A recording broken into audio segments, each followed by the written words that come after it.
It is my pleasure to introduce today's Grand Round speaker, Dr. Ruhani Desai. Dr. Desai earned her medical degree from NHL Municipal Medical College in India before completing her internal medicine residency at the Cleveland Clinic Foundation in Ohio. She then pursued subspecialty training in rheumatology at the University of Texas Health Science Center at Houston, where she also completed an advanced research fellowship in rheumatology and focused her clinical and research training on systemic sclerosis. Dr. Desai is board certified in both internal medicine and rheumatology. She is passionate about delivering compassionate, evidence-based care to individuals with autoimmune disease and inflammatory rheumatic diseases. Alongside her clinical work, Dr. Desai has consistently demonstrated a deep commitment to medical education and mentorship, serving as a preceptor for medical students and guiding trainees in both clinical and research endeavors. Her academic work focuses on systemic sclerosis. Dr. Desai has presented her research at prominent national and international meetings, including the American College of Rheumatology, Society of General Internal Medicine, and has published in respected journals. Please join me in welcoming Dr. Ruhani Desai, who will be speaking with us today on Scleroderma, a review of manifestations and treatments. Dr. Desai, over to you.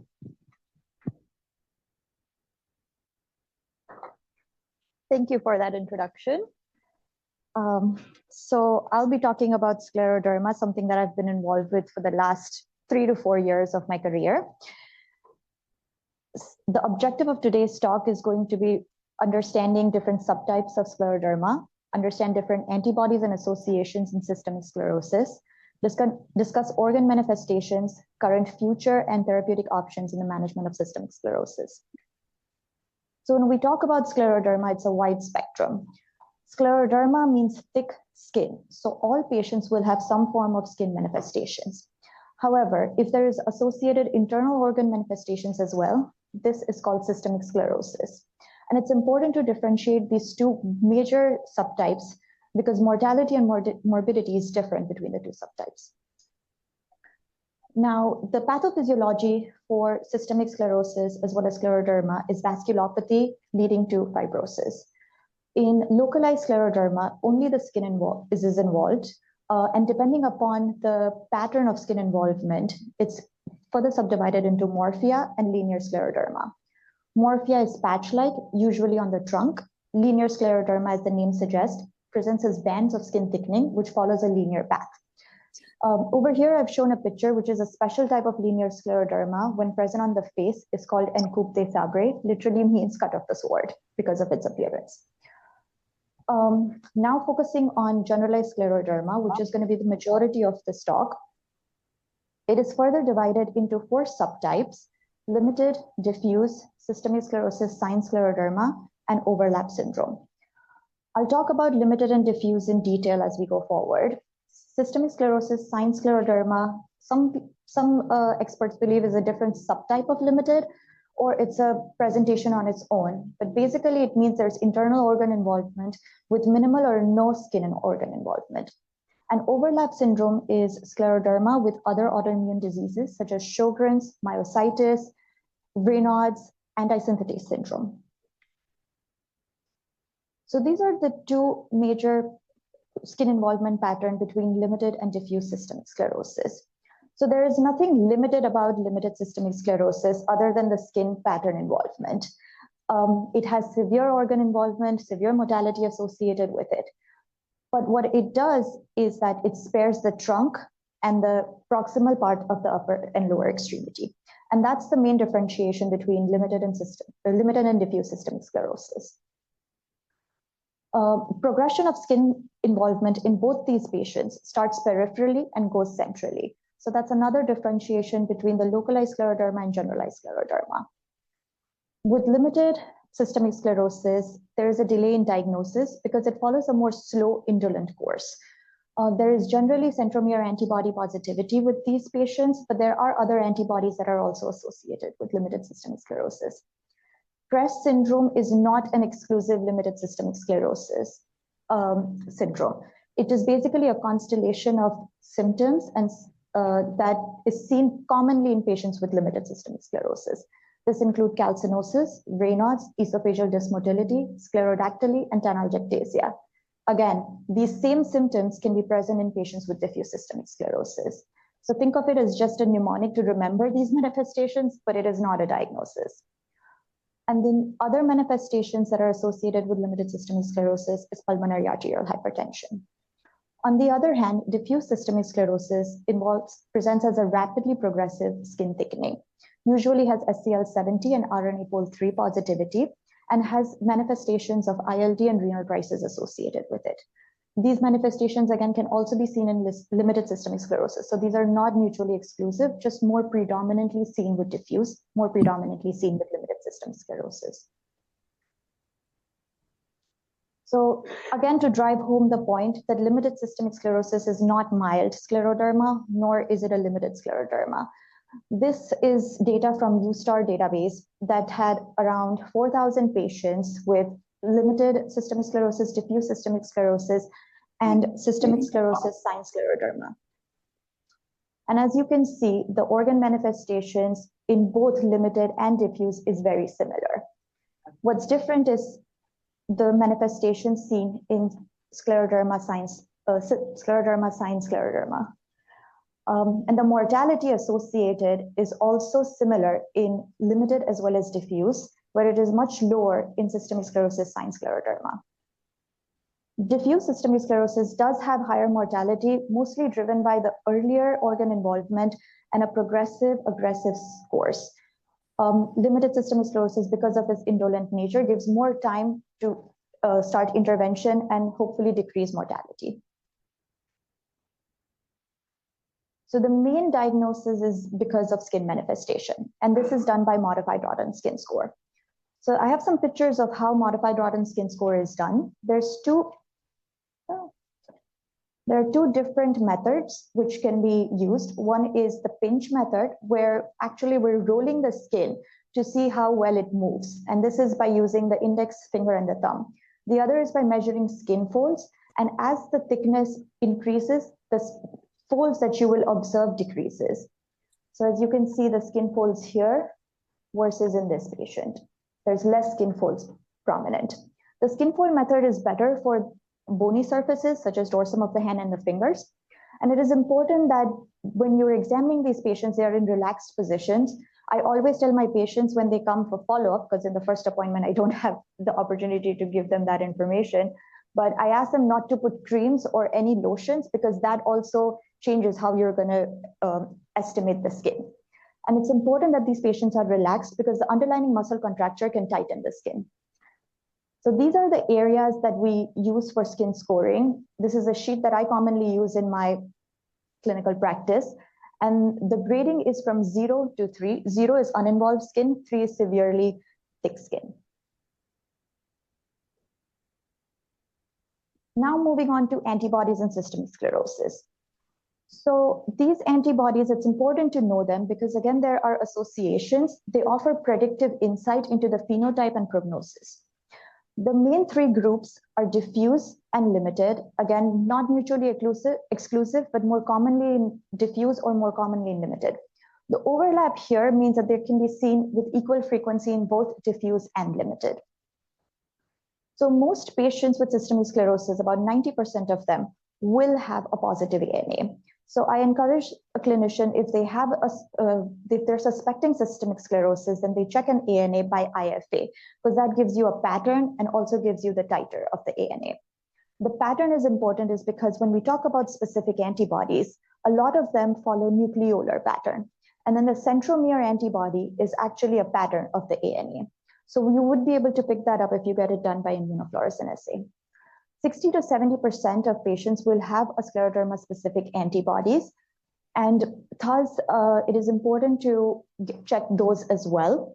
A lot of them are not available on commercial assay. So at this point, either refer them to a rheumatologist or there is a comprehensive scleroderma panel, which includes some of the specific antibodies such as RNA pol 3, THTO, PMSCL.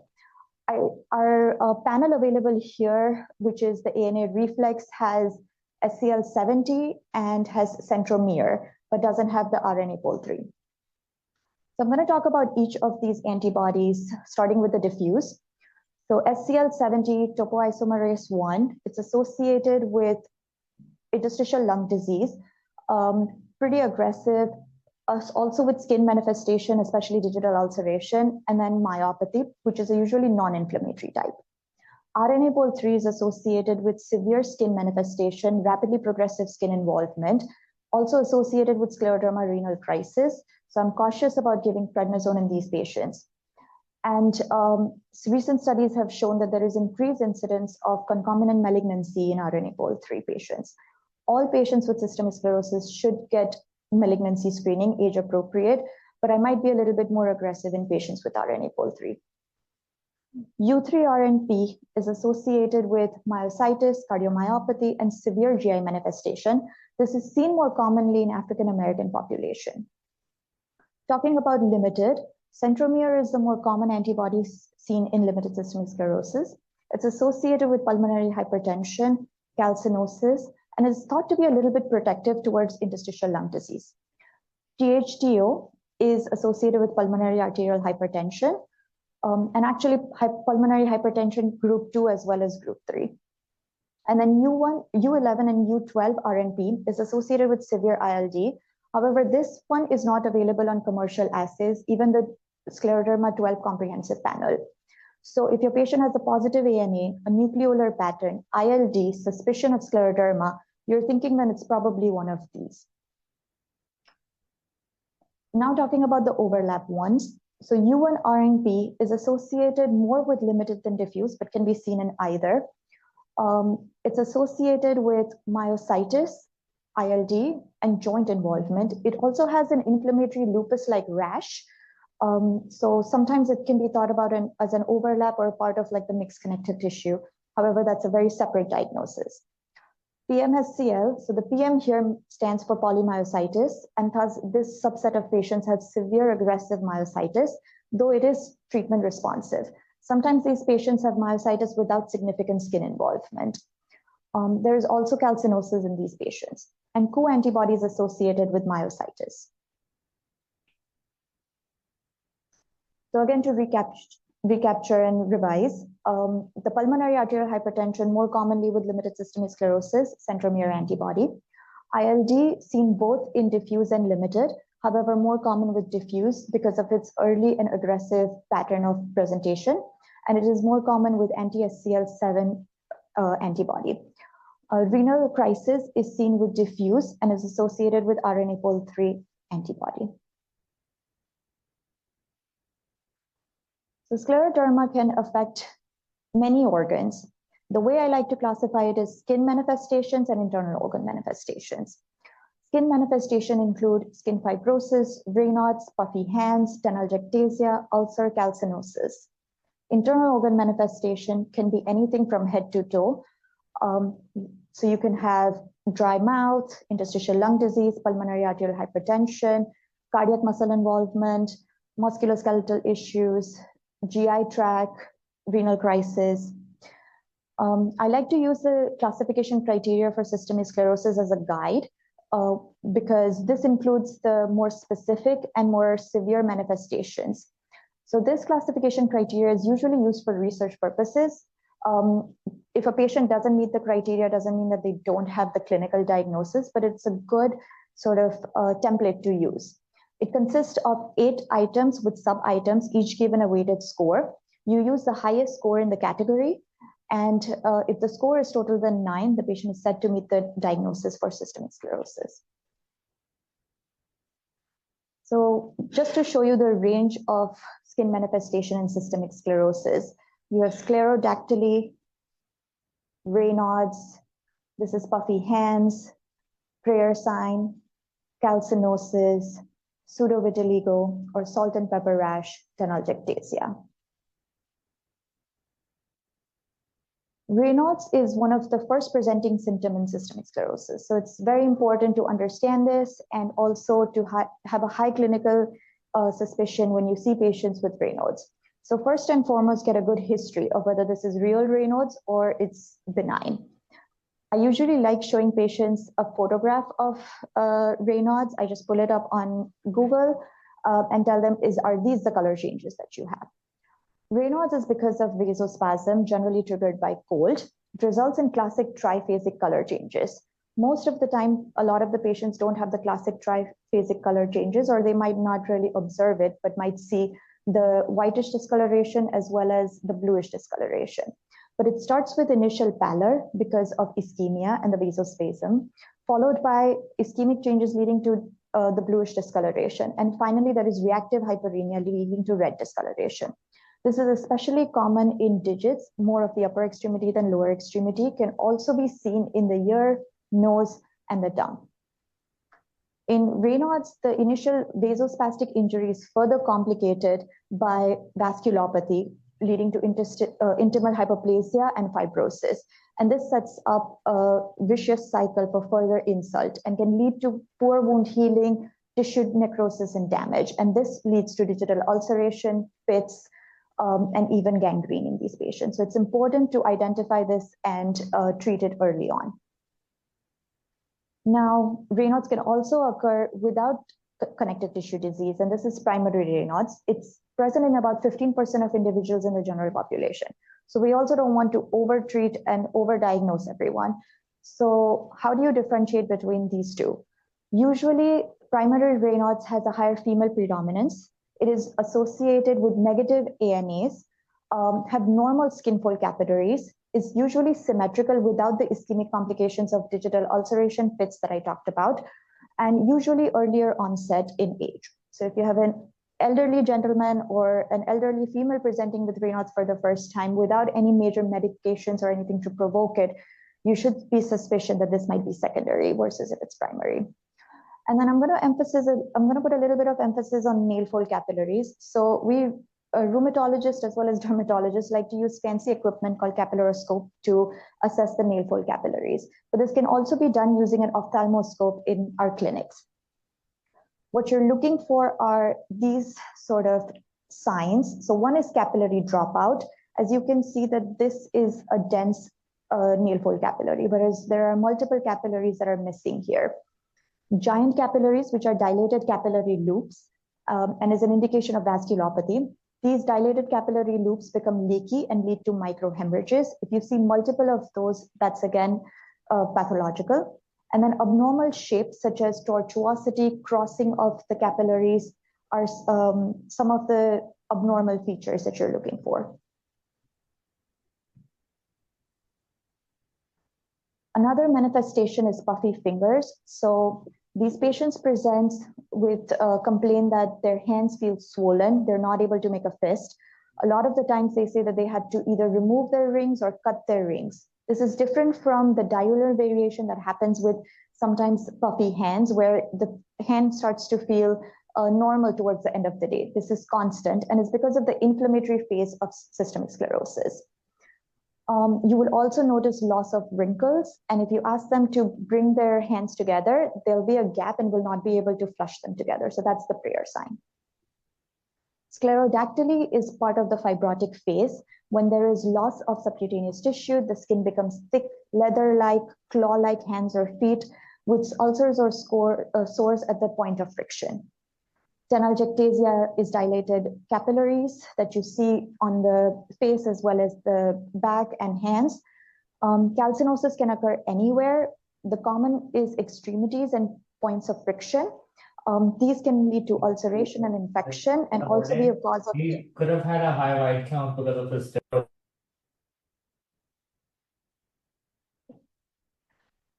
And another manifestation is rash, which is classically seen in systemic sclerosis, mostly in colored population, but can also be seen in other patients. It results in depigmentation with sparing of the perifollicular lesion, pigment retention leading to a pseudo-vitiligo pattern. So especially examine the back and the neck in these patients. Like I mentioned earlier, prevention is more important than treatment because it gets really hard to treat once the ulcers and necrosis sets in. So you want to prevent development of that Raynaud's. You want to decrease the frequency of Raynaud's. First of all, educate your patient about how important it is to be warm. They can look like they're in Alaska when it's summer outside, that's fine. But keeping those hand warms and the core warm is very important. Ask them to layer, use reflective surfaces that retains heat. Avoid smoking, stress, which triggers vasospasms.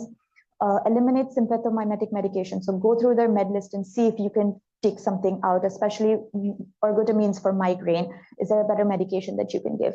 Beta blocker sometimes if they can change it. Avoid pin pricks. So when these patients are admitted to the hospital, avoid doing glucochecks because they're not going to heal properly. Or minimize the AccuCheck as much as you can. And then once the ulcer develops, it's going to be very important to start wound care as soon as possible. So antibiotics, making sure that it's clean, topical agents. So silver nitrate is something that I use for these patients as well as soon as I see an ulcer develop. And then the treatment for Raynaud's phenomena to control those symptoms is actually used both in primary and secondary is vasodilators. So how do we achieve these vasodilators?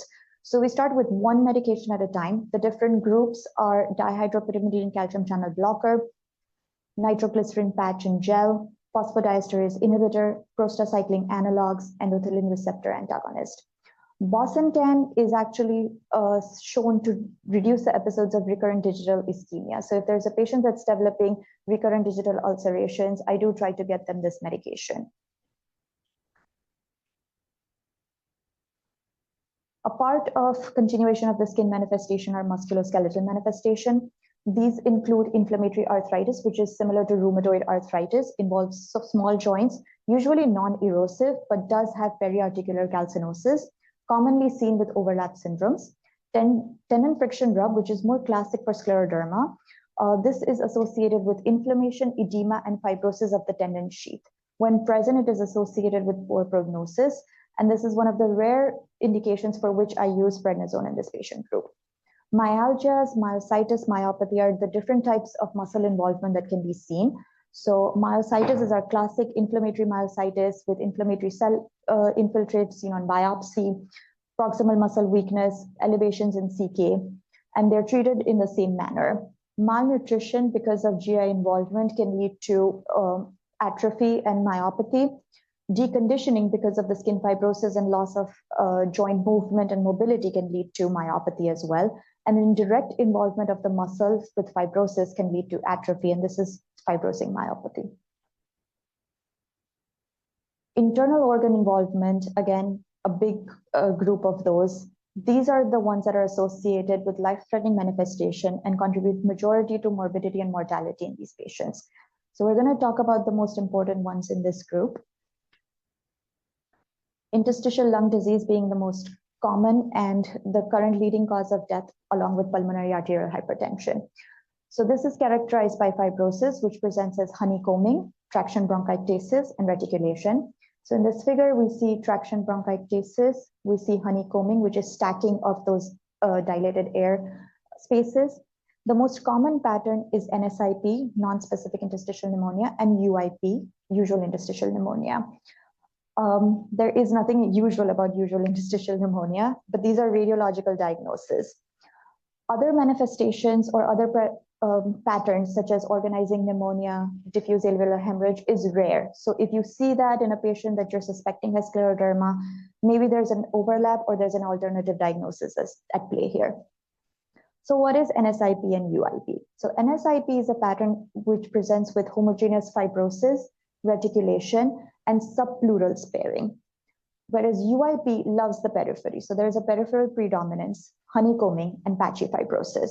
So what do you think is this pattern, if you had to guess? Any takers? Yes, because it loves the periphery. There's no sparing that you can see. And then there is traction bronchiectasis as well as honeycombing here. Also want to point out the dilated esophagus. Now, interstitial lung disease, as we discussed earlier, is more severe in SCL70 positive and diffuse systemic sclerosis patients. In these patients, so all my scleroderma patients, I will get a baseline PFT and high-resolution CT. It's important to get a high-resolution CT because in this, the slices are thinner and they are prone, so it removes the question of atelectasis and you can catch that ILD earlier on. And then every year I get a PFT to see if there is any change, if there is progression. Because the indication for treatment are greater than 10% drop in FVC, 15% reduction in DLCO, and more than 20% involvement of the lung on high resolution CT. So there's three-prong approach for ILD, and the earlier the treatment is initiated, the better the outcomes are. So the three approaches are immunosuppressive medications, antifibrotic, and supportive treatment. So I'll walk you through some of the landmark trials with ILD treatment. The first is Scleroderma lung study 1, which studied cyclophosphamide. And that showed that, hey, there's something that works for Scleroderma ILD. It improved lung function, but the effect was not sustained. Then came Scleroderma lung study 2, which compared cyclophosphamide with mycophenolate. 2 years of mycophenolate showed similar efficacy as cyclophosphamide, but there were less side effects and it was more sustained response. So now the go-to treatment is mycophenolate if the patient can tolerate. Rituximab is another medication that has shown some efficacy in improving FVC, but however, it is still second line. And tocilizumab is also something that was recently found to be useful in Scleroderma lung manifestation. Again, second line, but can be used if a patient also has concomitant inflammatory arthritis that you're trying to control. And autologous hematopoietic stem cell is another sort of strategy that's used for refractory ILD that has failed to respond to all the conventional immunosuppressive therapy, or if there is other associated significant organ dysfunction to improve survival in these patients. The Scleroderma lung study 3 looked at combination of immunosuppressive and antifibrotic, and that is what is shown here. So by combining pirfenidone with mycophenolate, it was shown that you can get similar efficacy at 18 months. However, the response is much earlier at 6 months. So as you can see over here at 6 months, the combination group has a much earlier response and a reduction in FVC. So if possible, and again, the patient doesn't have a lot of GI side effects or GI symptoms at baseline, maybe upfront starting of both of these would be a good strategy. And then again, supportive treatment and conservative treatment is important to supplement what you're doing with medications. So smoking cessation, vaccination, supplemental oxygenation to prevent that vasoconstriction and vasculopathy, and pulmonary rehabilitation is something that will greatly help these patients. Pulmonary arterial hypertension, which is the other side of the coin for this, is increase in the pressures in the pulmonary vasculature. Now, we know that there are 5 groups of pulmonary hypertension. So pulmonary arterial hypertension is group 1. It's important to rule out the other groups because with ILD, these patients can have group 2, group 3 pulmonary hypertension. Now, risk factors for pulmonary arterial hypertension include limited systemic sclerosis, anti-centromere antipositivity, and multiple telangiectasia, which tells you that these patients have a lot of vasculopathy. They usually present with lower extremity edema because of right-sided heart failure, sometimes syncope, shortness of breath. They won't have cough, they won't have a lot of chest pain. So by the time these patients get symptomatic, it might already be late. Now, that is where the pulmonary function test that we get at baseline and annually is helpful, because an isolated low DLCO with a disproportionately low DLCO compared to the FVC can help detect pulmonary arterial hypertension. NT-proBNP is also something I check in these patients. If it's elevated, can be an indication for pulmonary arterial hypertension. I also get an annual echocardiogram where the RBSP can help figure out if there is a high risk or a mild risk for pulmonary arterial hypertension and if a further aggressive workup is needed. The gold standard for diagnosis is right heart catheterization. And then I'll talk a little bit about how do we decide which patient should get right heart catheterization. Another risk stratifying and score is REVEAL registry risk score. This is helpful to detect the 1-year survival. It has different clinical as well as laboratory variables that is inputted in it and gives you a score. A score of 11 and higher means that the patient should be considered for transplantation evaluation as early as possible. So this is the DETECT criteria and something that I use to see if the patient, one, needs an echocardiogram and if a patient needs right heart catheterization. So it includes, again, serum as well as echogenic parameters, including antibody status, BNP. It was developed in 2013 and helps stratify high-risk patients that should get right heart catheterization for early diagnosis. It has a high sensitivity and negative predictive value. So this is an algorithm for pulmonary arterial hypertension treatment. I don't prescribe this, and I usually tell my pulmonary arterial hypertension expert colleagues to help me with this. But just to show you that there is some overlap, the thought process is, again, vasodilation. And then depending upon the reveal risk score, they either get a combination therapy or a monotherapy. And then Raynaud's, again, digital ulceration. These are some things that will have a common mechanism of action and treatment. So sometimes that can also be helpful to see what you're going to use. Scleroderma renal crisis is one of the forgotten complications of scleroderma, mostly because with the knowledge that ACE inhibitor works and understanding the pathophysiology, we've had a good control over this complication. So I like to show this chart because when I was a fellow and sort of attended my first scleroderma lecture, I was impressed by how much, by just understanding the pathophysiology and finding the right treatment, you can bring down the mortality. So the pink is scleroderma renal crisis, and back in 1970, that was the leading cause of death in this patient. As we controlled that, now pulmonary arterial hypertension and pulmonary fibrosis are the leading cause of death because we are still trying to figure out medications that work for them and how to diagnose them earlier on. So this is pretty fatal. The pathophysiology here is vasculopathy and not glomerulonephritis. So you're not going to see a lot of proteinuria. What you might see is hematuria. Hypertension is one of the presenting symptoms. So if you have a patient coming with malignant hypertension, anemia, thrombocytopenia, maybe ask if they have ever had puffy hands, Raynaud's. Keep this as a part of the differential. The risk factor for this are patients with diffuse systemic sclerosis, RNA pool 3 positivity, African American ancestry, presence of pericardial friction or pericardial effusion, tendon friction rub, and corticosteroid use. And mortality is higher in those that are elderly, male gender with elevated creatinine greater than 3. Cardiac manifestations can be secondary to some of the causes we already discussed.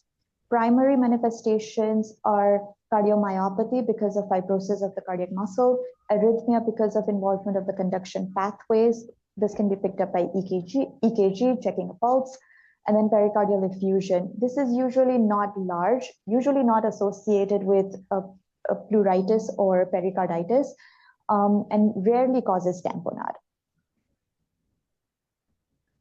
Now, this is another major part of morbidity, if not mortality, for scleroderma patients. And collaborating with a gastroenterologist is very helpful for these patients. Anything from the mouth to the rectum can be involved. You can have dry mouth because of fibrosis of the parotid glands or because of associated overlap with Sjogren syndrome. You can have a small oral aperture, making it difficult to swallow and take PO intake. You can have dysphagia because of dysmotility, because of replacement of the smooth muscle with fibrous tissue. There can also be GERD. You can have gastroparesis, which presents with bloating, abdominal pain, nausea, vomiting, anorexia. GAVE is, again, a typical manifestation for systemic sclerosis, also known as watermelon stomach. This is because of telangiectasias affecting the or dilated blood vessels in the gastric antrum. And then small intestinal dysmotility can lead to stasis and of the intestinal content and dilation, which can lead to pseudo-obstruction. The same intestinal dysmotility can lead to small bacterial overgrowth and can cause SIBO, which is also a cause for malnutrition.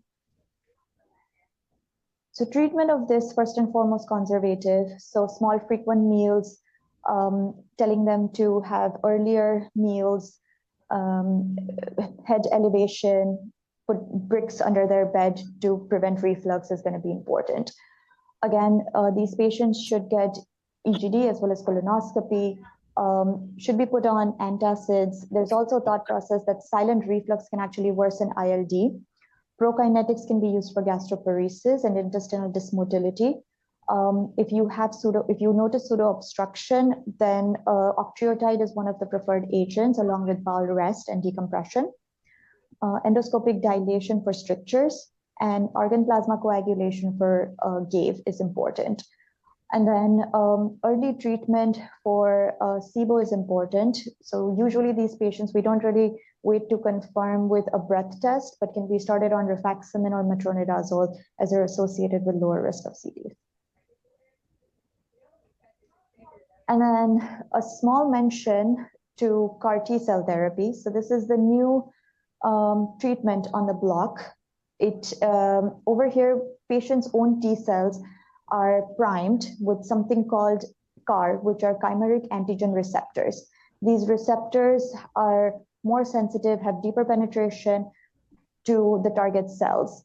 And these are proliferated ex vivo and then injected in vivo.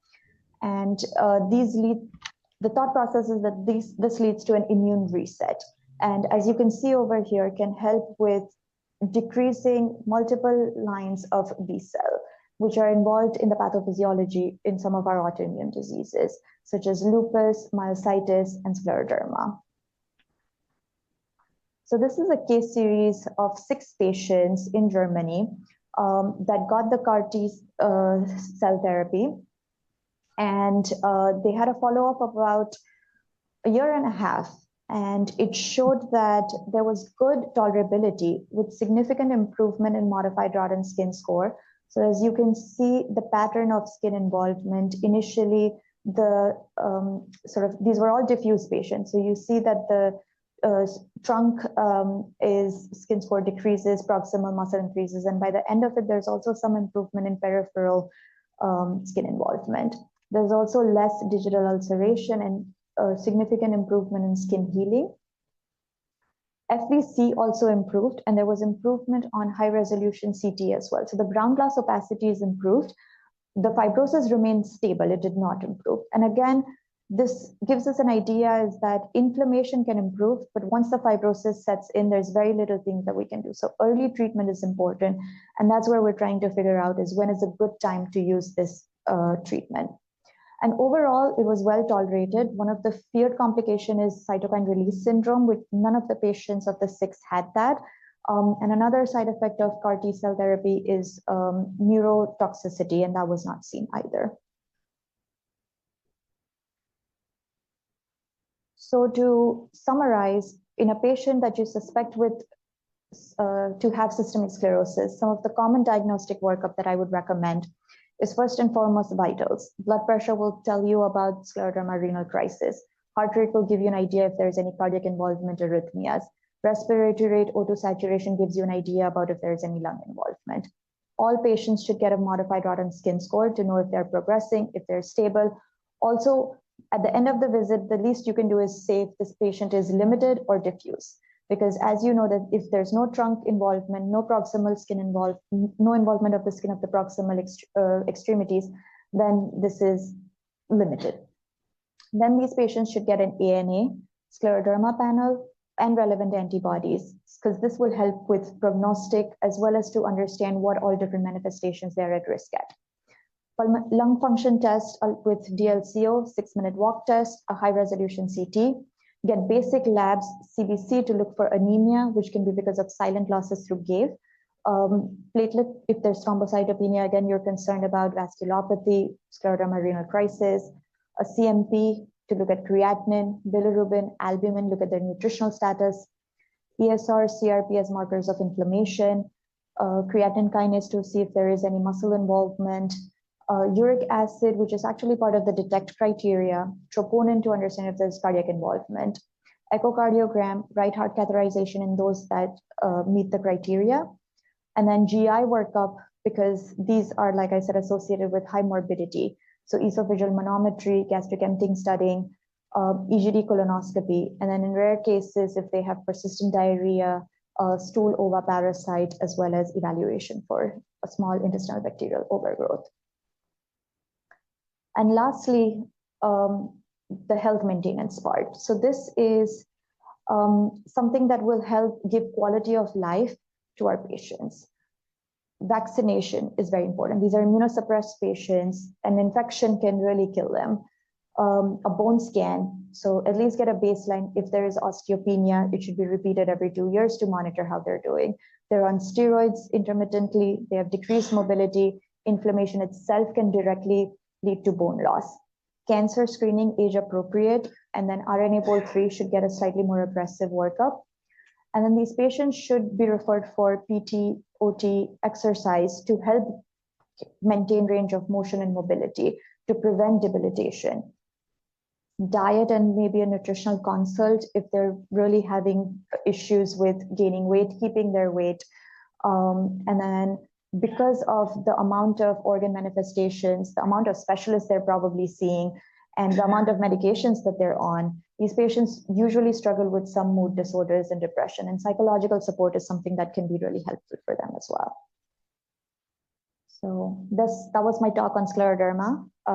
Any questions, comments?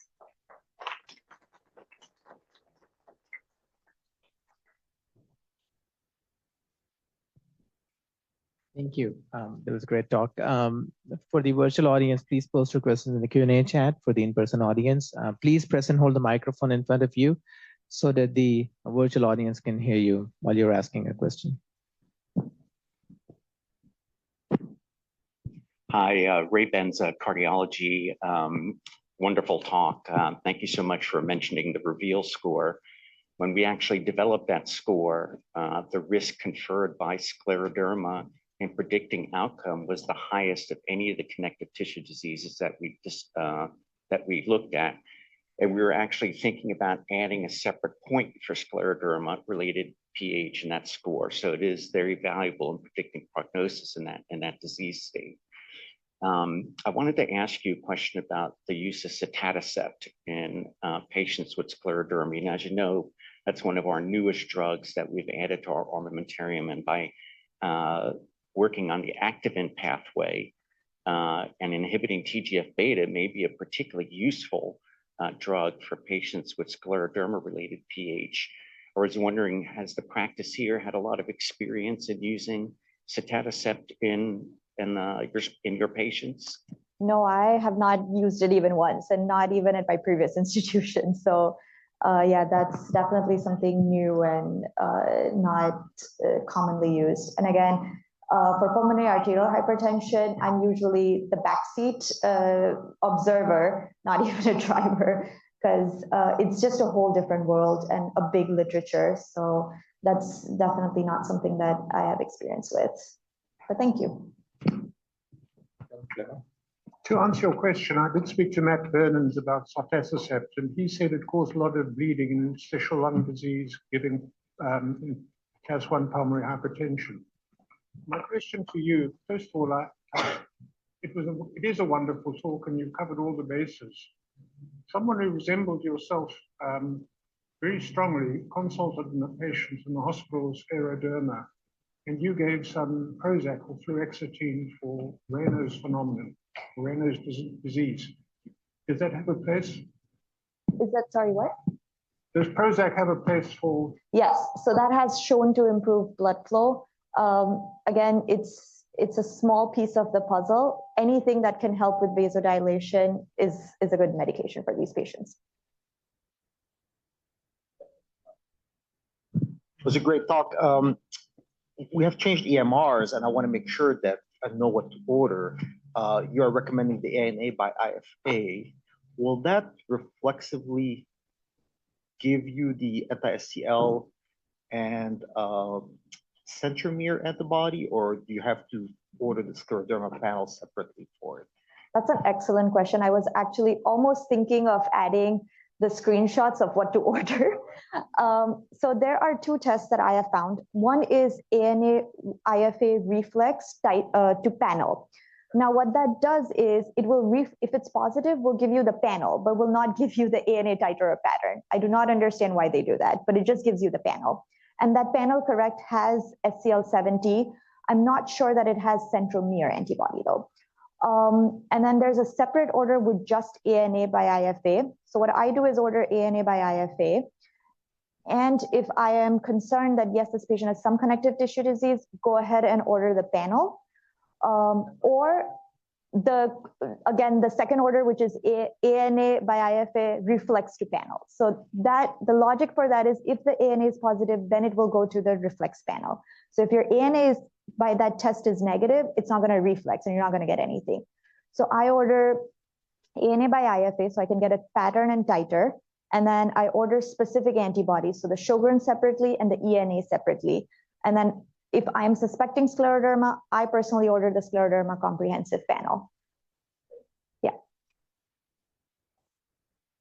Thank you for the presentation. In terms of the presenting populations, who do they tend to be? They tend to be like kids or older people. And then also, is it possible for people to present with without the cutaneous symptoms first, like having some kind of internal presentation first, in terms of recognizing them? How would you go about doing that? That's a great question. So there is a small section of pediatric population, but this is generally a disease of the middle-aged people. So you're thinking about patients more in their 40s, 50s, 60s. The first presenting symptom is Raynaud's. So other manifestations usually start 1 to 3 years after Raynaud's. Usually it is the skin manifestations that will happen first before internal organ, but it also depends upon how good you are at detecting those skin manifestations, because they can be subtle at times. So that's why it's important that if you have some degree of sort of suspicion, go ahead and order that ANA, take a history. If do they have puffy fingers, difficulty making a fist? Again, that's a measure of skin tightness. So those are some of the ways that you can sort of see and sort of stratify these patients. Yeah. Yeah, and again, an excellent talk. I think your last slide actually stimulated this question because we obviously share very many patients and our clinics are subspecialty and they don't have many vaccinations. So when it comes to the complications of which do you do before you get your Rituxan, when do you pause this agent? Do you have a system for helping counsel patients or referring them or helping PCPs know when they can get what they need? Yeah, there's actually great guidelines by the ACR for when to do vaccination, what medications, vaccinations need to be held for. So rituximab obviously is going to knock out your immune system. So you want to give your patients all their vaccinations before they go on that. As a rule, you don't want to do live vaccinations in any of the patients that are on heavy immunosuppression. And then one note of caution is that before you put patients on mycophenolate, which we love for ILD, you want to make sure they get their shingles vaccinations. Most of the time, if these patients are above 50, it's easy to tell them go to your local pharmacy and get it. But if they're not, you can give them a script with the diagnosis of immunosuppression so it gets covered. It is really, really important to advocate for vaccinations. Obviously, flu, COVID, pneumococcal vaccine, Shingrix vaccine, RSV if needed. And then now with everything that's going on, maybe a measles booster might not be a bad idea as well. Excellent talk. 2 historical points and 1 practical point. The historical point is enjoyed the Rodman skin system there because 46 years ago as a medical student heard the same lecture by Rodman, but it was only a third as long because there was no treatment, no clinical follow-up. So the advances have been great. The second thing is because scleroderma in the early 1980s was felt to be a horrific disease with limited lifespan, it was one of the first diseases that Merck used in their new experimental medicine was later released as Prilosec because they didn't know if it would cause cancer. The practical point is if you have a patient with scleroderma, please don't give them chicken or meat unless it's finely cut up because they will get food impactions. They already have impaired lungs and they're going to aspirate and you're going to have a patient on a ventilator in a very sad case. So they have no teeth, scleroderma, keep them away from food infections. Thank you.